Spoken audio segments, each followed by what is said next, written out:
Hey guys, welcome back to my channel. In today's video, I'm going to be showing you how I make kefir for my dogs. So if you're unfamiliar with kefir, it's very similar to yogurt. However, there are even more strains of beneficial bacteria, and there are several strains of beneficial yeast as well, so it's kind of like supercharged yogurt. I like to make it at home because it's really easy. It's also super cheap. It can be kind of hard to find in grocery stores, and it's usually fairly expensive. I also like that for the dogs, there's the added benefit of having no additional sugars in there. You can drink this yourself as well. It's really good for people. I don't really like the taste that much, so I usually add it to my smoothies. But yeah, just kind of a great supplement to give your dogs. So here are all the supplies you're going to need. The first and most important thing is the kefir grains. I'll go ahead and insert a quick shot for you. There's more of a close-up shot of the kefir grains. They kind of remind me a bit of cheese curds. Kefir grains can be bought on Amazon. That's where I got mine. There are also some kefir making groups on Facebook, and if you join some of those and make a post, people will mail you their own kefir grains, usually for free. You just have to pay postage. The way it works is with every batch of kefir that you make, the little grains expand, the colonies grow. So usually at the end of every batch, you kind of have to get rid of some grains. That's how people end up having extra grains that they can share with others. Then you're going to want some kind of glass container to make it in. I just use a quart-sized mason jar, and then the last thing you need is milk. You can use kind of like any milk, really, goat milk, sheep milk. I'm just using cow milk because that's the easiest for me to get personally. I usually use whole milk. 2% works fine too.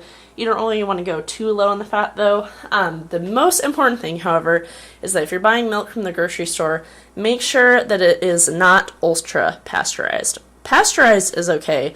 Ultra pasteurized will not work for making kefir. Unfortunately, most organic milks are ultra pasteurized, which is kind of a bummer. But yeah, whatever milk you end up buying at the store, just double check really quick that it only says pasteurized, not ultra pasteurized. Alright, so all I'm going to do is dump my kefir grains first into the jar. And then I'll go ahead and open up my milk and fill up the jar. If you hear sniffing, that's Cody. He's very interested in what I'm doing.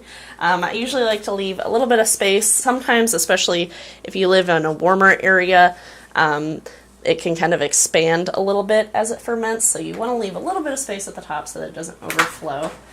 And then you just want to cover it to make sure nothing gross falls in there. I use a cloth. You don't want to use something like a cap or a lid. You want there to be airflow in there so that it can ferment and breathe.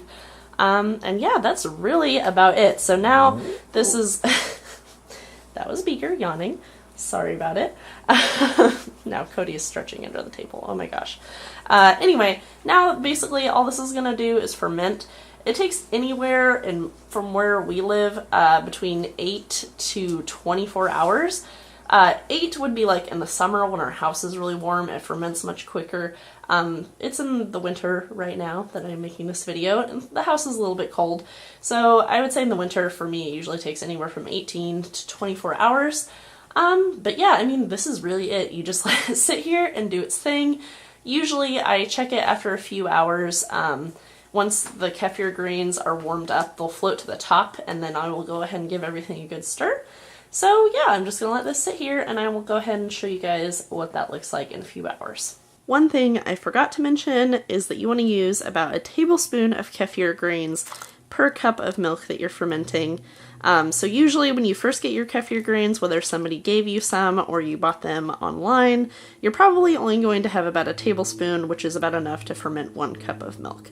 So when you're first starting, you won't be making a big batch like I am. Just keep that in mind. So it's been a few hours now. You can see the kefir grains are now floating at the top. The milk is starting to separate a little bit, so I'm going to go ahead and give this a quick stir. There's a view of the grains from the top. So I'm just going to go ahead and stir them all up. And now I'll just let it sit a few more hours until it's done. Alright guys, that's really all there is to it. Once fermentation is complete, I just use a strainer to separate the grains from the kefir. Here's what the kefir looks like. It's still pretty runny, as you can see. It's definitely runnier than yogurt, but it's still a little thicker than milk and kind of bubbly. If you let it ferment for too long, you might notice some separation. There will be like a clear yellowish liquid. That's okay. If you mix it together, usually it'll reincorporate. You can still drink it. You can still give it to your dogs. It's very sour, so I don't personally care for it. My dogs never seem to mind.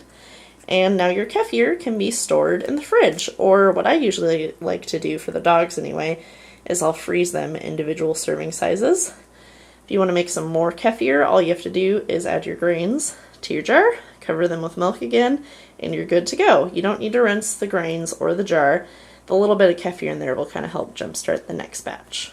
Alright guys, I think that about wraps up this video. If you want to take a break from making kefir because it can build up pretty quickly, all you have to do is store your grains in a little bit of fresh milk and put them in the fridge. That will stop or slow the fermentation a lot. Or if you're going to be storing them for a few weeks, you can put them in the freezer. That's what I usually do. And then just thaw them for your next batch. As with anything else in your dog's diet, definitely add this in slowly. Sometimes it can cause a little bit of an upset stomach in the beginning. And I think that's about all I can think of. If you guys have any questions or comments or anything else, definitely leave them in the comments down below. Try to get back to you guys as quickly as I can. And I'll see you guys next time. Bye!